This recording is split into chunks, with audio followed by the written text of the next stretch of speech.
Hey, what's up guys? Rob here from Movie Review Time. Welcome back to another movie review. I've been very excited to talk about this because I saw this movie in the theater and I was blown away. I couldn't believe they made this into a movie. And it is Scary Stories to Tell in the Dark. I was very surprised with this movie. Very, very surprised. It's a 2019 horror film based on the children's books by Alvin Schwartz. Remember the books? I still have them. Scary Stories to Tell in the Dark, right there. I love that cover with the head and the pipe, and then you got the shack, and then the cemetery over there. Yeah. Oh my God, amazing. And then you have more Scary Stories to Tell in the Dark, which is the second book.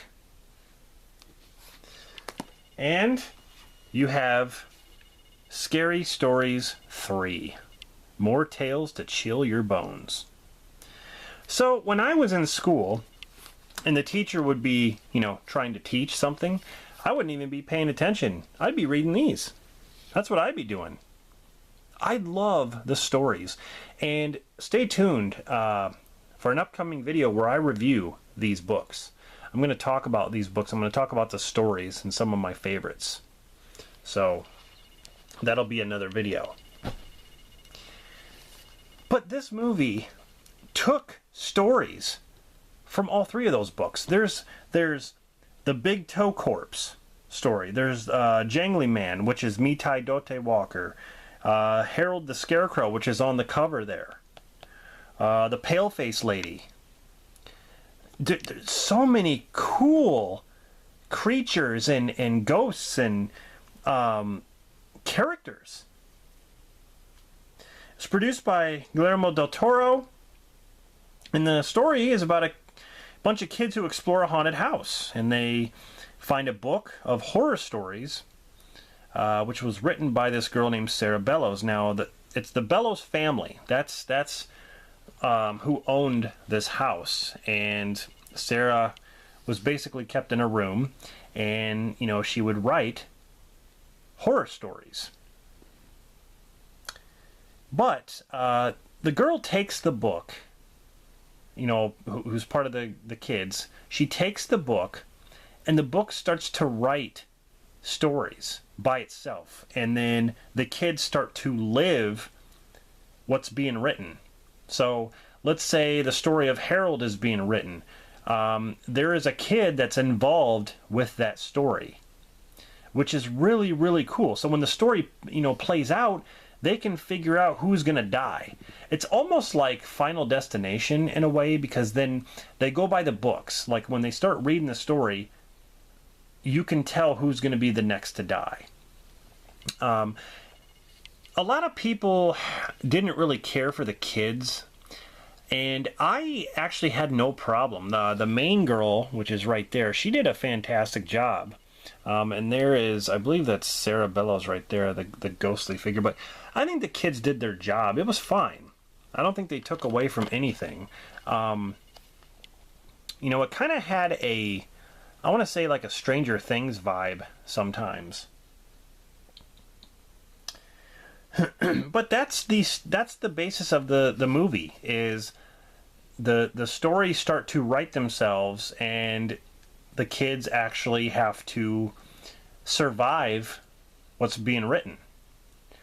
And of course it's from the famous stories of the books.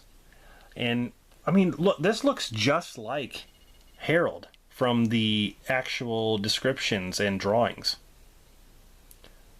And it's a PG-13 film, but there are some sequences in this movie that would make you think it's rated R. And I'm talking about the Harold sequence. There's a part in here, something happens to one of the kids, and you would think that this movie would be rated R because of it. It does some really cool things. And honestly, it's pretty creepy. There are some creepy images. The Paleface Lady that's the one that always creeped me out, the actual story. But like I said, I'm going to do a video going over the books, and I'm going to show you guys my favorite stories of the books. But this was a damn good movie. I wanted more. I wanted more stories. But hopefully they can make a sequel. Hopefully they can do more of it. I just hope it's going to be as good as this one. This one was awesome. But yeah, I didn't want it to end. I wanted to see more stories that live out through the books. So that's pretty much it. Not really much to say about it. It's a pretty simple idea.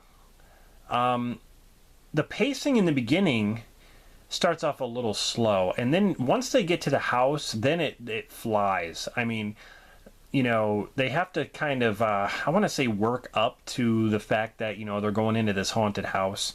But other than that, like, I think they did a good job. I love this cinematography. The effects were great. I mean, the creatures themselves looked really cool, especially the big toe lady. The creepy skeleton lady was really, really awesome, which they got that illustration from the haunted house. Which is another story, but the illustration of the girl that walks in to find her big toe, that's actually from another story. So they kind of mixed stories up. But I wish they would do that haunted house story, though. That one was really cool, about the preacher who's sitting there waiting for the ghost to come up the basement steps. That always creeped me out. But anyway, this movie is awesome. Get your hands on it. If you have not seen this movie, I highly recommend it. I think you'd love it. And if you're a fan of the books, I think you'd love it even more. If you have not read the books, those are some books that I recommend. But like I said, I'm going to do a whole video on it, on the books, and get you guys familiar with it again. So, thanks for watching this review. Let me know in the comments what you think, you know, or what you thought of this movie. I definitely think this is going to be a mention at the, you know, end of the year, or for, like, you know, for the year 2019. It's definitely one of my favorite films. So, all right, guys, this is Rob from Movie Review Time signing off, and I'll see you guys in the next one.